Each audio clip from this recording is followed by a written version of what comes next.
have a few practice swings before we get going, boys.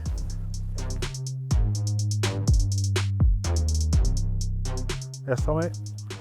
How are you, mate? Yeah, you good? Okay. Ready to play a bit of golf? Yeah. Why not?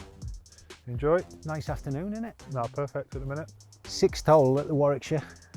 Played it before? I have, but I don't remember too many of the holes at the minute. Shall I go first? Ugly mugs first? Is it one of those? Age before beauty. Like that.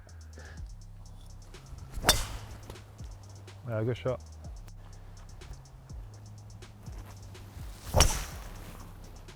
Just to cover it, we'll call it a good shot on camera. So Tom, believe it or not, I was at Derby when you were the superstar of the time. Playing up front with Ravanelli, I was doing all of his running. Yeah. Tell us how it all started for you, how you became so quickly into the first team at such a young age. I think obviously timing and opportunity a lot of the time. One for Terry Wesley as academy director was pushing John Gregory to give a few of us a chance. The club had come down from the Premier League to the Championship. I think they had 1 year at trying to get promoted with your Warren Barton, Rob Lee, Ravanelli, Kincladze. When that didn't happen, a lot of them left. George Burley come in, and it was a good opportunity for a lot of young players to be maybe thrown in sooner than he would have liked or that was expected. But thankfully, a few of us took our chance and stayed in the team for a while. And you enjoyed that early couple of years with that grounding before eventually getting you moved to Spurs? Yeah, for sure. I think what put me in good stead is, as you know, the Reserve League back in the day was a real good introduction to men's football. Yeah. So my last year at school, I was having Thursday mornings off school to train with the first team and playing reserve games. So I'm playing against season championship players who haven't played at the weekend, but on the Monday or Tuesday night, they're playing, and that's their minutes for the week kind of thing. So one of the first games, Derby v Forest, Des Walker and Wes Morgan were the back two. So it was like proper players that are playing. Yeah. Whereas nowadays with the under 21s and 23s, it's completely different. But I think that gave me a good grounding and made me more prepared for first team football. Did you play golf then, or is golf No, I only started later? I only started playing golf when I was around 30. Okay. Probably when I was at Hull. Steve Bruce used to take us to Portugal if we was knocked out of the FA Cup or whatever, them weekends. Yeah. And a few times the whole squad were playing, so I was like, I'm not going to sit at the pool by myself, so I'll play. Yeah, loved it. And then when I got back, my girlfriend at the time, who was now my wife, had got me like 6 lessons with a local pro. Okay. And then got the bug, as they say, since then, and yeah, loved it ever since. Well, let's see if we can go and find our balls and then we'll carry on chatting.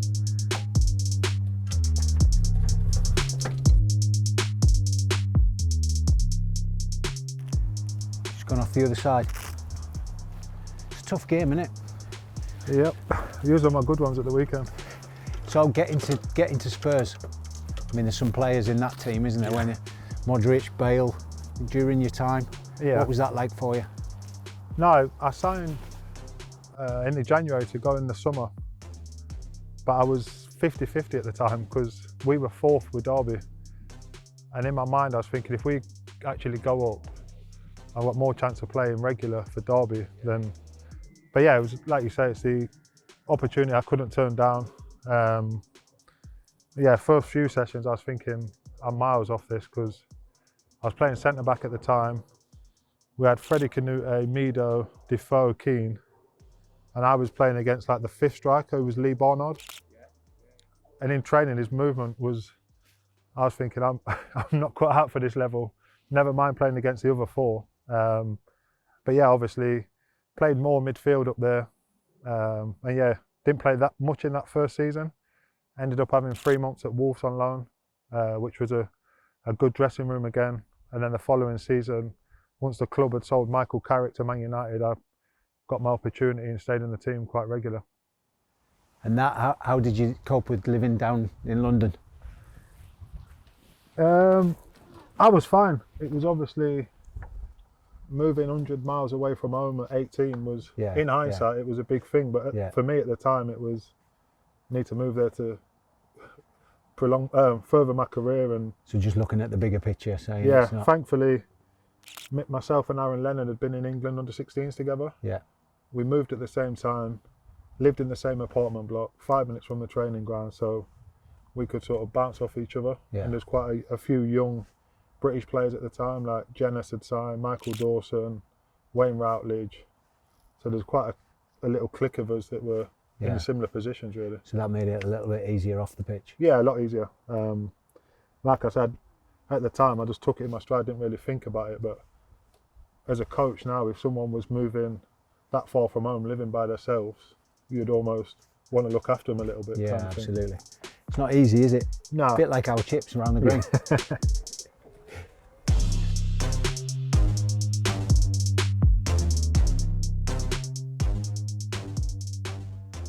So moving it on, you're talking about your coaching, I suppose, people that you've worked with that gives you the ideas. Your first season at Birmingham, I mean, it's almost a year now since you've been at the club. Doesn't get much better than first seasons at a club, does it? No, last year was perfect. Obviously spent the first 6 games at Wigan, I think it was. So obviously always be grateful for Sean Maloney for giving me that opportunity, but having played Birmingham a few weeks before, having played at St Andrews down the years, you know exactly the size of the club. The atmosphere that day was incredible. And then, yeah, you can see the direction the club's going in. So, one, it was a no-brainer to join when I was offered the opportunity. And then, yeah, last season, I think most clubs as well, once you get to guaranteeing promotion or guaranteeing the league title, everybody will just take a relax. But the manager every day demands 100% off the players, same as off the staff as well, to be fair. And I think that's why we got to 111 points in the end, which is... Yeah, it's a fabulous season, isn't it?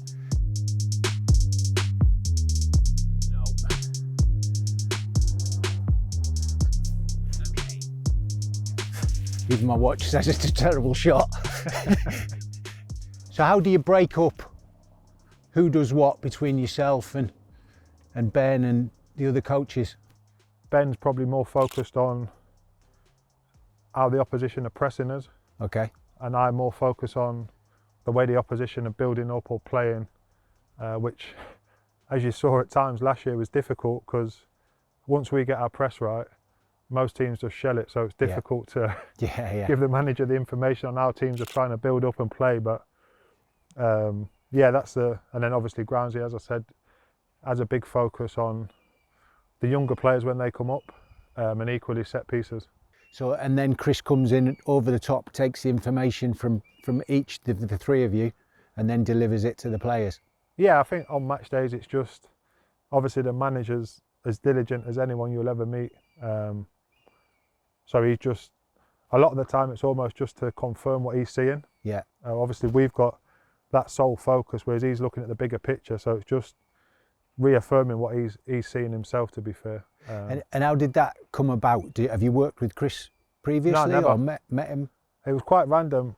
So last year I helped out with England under 21s. Okay. And after one of the camps they took us to the England-Finland or England-Iceland at Wembley. And I bumped into Craig Gardner, who I'd played with previously at England under 21s. And it was the same time that Ashley Cole had left. Right, okay. So Gard had sort of said that the club was still looking for a coach, and would it be of interest? And sometimes it just falls into place. No, exactly, yeah. So you mentioned about how you split things up in training and on a match day. How do you think it's changed for the young players? I mean, obviously you've got to mentor not just the midfielders, but each of the young players. It's all part of every coach's responsibility. How do you think that's changed for, definitely for me at my time, but from your time with the social media now and all of the things that the noises from outside of football? How does that change a young player's perspective? I think the detail of the game that you get is really good, especially as a coach. Sometimes you get to see everything and regular patterns and trends that people do. But I think for the players coming up now, it is difficult, and I think they're will become even more in a bubble than ever before, really. And do you think the not just young players, all players, I mean, analysis in the game is huge now, isn't it, from every angle? Do you think they buy into that, and do you think that helps them? Yeah, 100%. I think our manager's big on it, and looking at a lot of the time as the manager's going through it, I'll watch the players rather than, and just see, like you say, are they fully taking it in? And I think last season, for example, with the 60 games we had, physically the lads are as fit as they can be, so they don't need to be training every day. But the manager's big on watch this 30-minute meeting. This is your training for today. Right. So it's not always physical. Sometimes it's just mental and seeing different pictures of the opposition, reinforcing what we do and what he wants from us. I think that's just going to keep elevating the game. Because some players, I mean, everybody's different. Some are visual learners, some are audible learners. I suppose it's finding that way. It doesn't matter how you learn or how they learn. It's finding the way to what's best for that individual, which obviously helps the team and the environment. Yeah, definitely. And I think the way we do it is images are shown and videos are shown, and then it's walked through on the pitch. So hopefully you're getting sort of the best of both worlds. Some people, like you say, might not have full focus in team meetings, or some might not have full focus in the walkthroughs.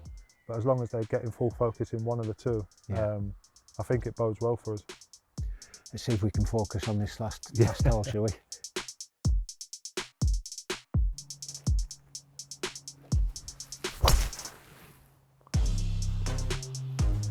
That opens up there, doesn't it? Could be past the trouble, yeah. It opens up after that.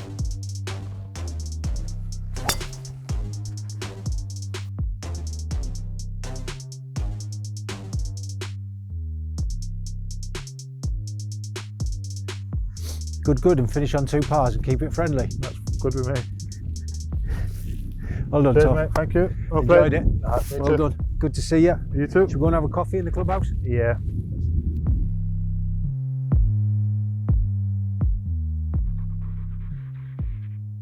So tell us, we've talked about your playing days, your coaching, your achievements last season as a group. What's the aspirations for you going forward? Happy coaching? Do you want to go into management? Is there a style of coaching that you'd like to develop? I think for years, the back end of my playing career, I was always of the mindset that I just love to be a coach and assistant manager or whatever, and not be the guy that makes the final decisions. But I think now I'm been in that role for like the last 3 years on and off kind of thing. I think I would maybe regret it if I get into my mid-50s maybe and not having a crack at being a manager. Having played for 20 seasons, obviously picked up a lot of different experiences. So I think eventually I would like to give management a bash, but there's been a lot of managers that have maybe made that step too soon. So I'm in no rush, and I'm happy to keep building the foundations. I'm in the perfect environment to learn off a new but a great manager, and good coaching staff around me. So I suppose Chris is the person to look to for that as well, because stayed in as a first team coach and assistant manager, turning down managerial positions. So I suppose you've got somebody to look up to in that respect and learn from. How does he teach you the things that perhaps a manager, everybody thinks they're looking at the players and results? How does he develop you as a coach? I think it's just, I don't think you can do it directly. I think it's just being in that environment and learning on a day-to-day basis, seeing how the manager interacts with his staff, how he interacts with his players. Obviously the stuff that they can't really teach you on coaching courses is how you deal with your chief exec, your board, the owners and things like that. I think some of that the manager obviously will be able to help coaching staff with and understand. I think the rest of it is just like you do in your playing days, is just learning by people's examples around you, really. Well, fingers crossed. You've certainly won on the golf today. Let's hope you keep winning on the pitch this season. No, I Thanks appreciate very it. much Thank for you. your time, Tom. No, likewise. Really enjoyed it.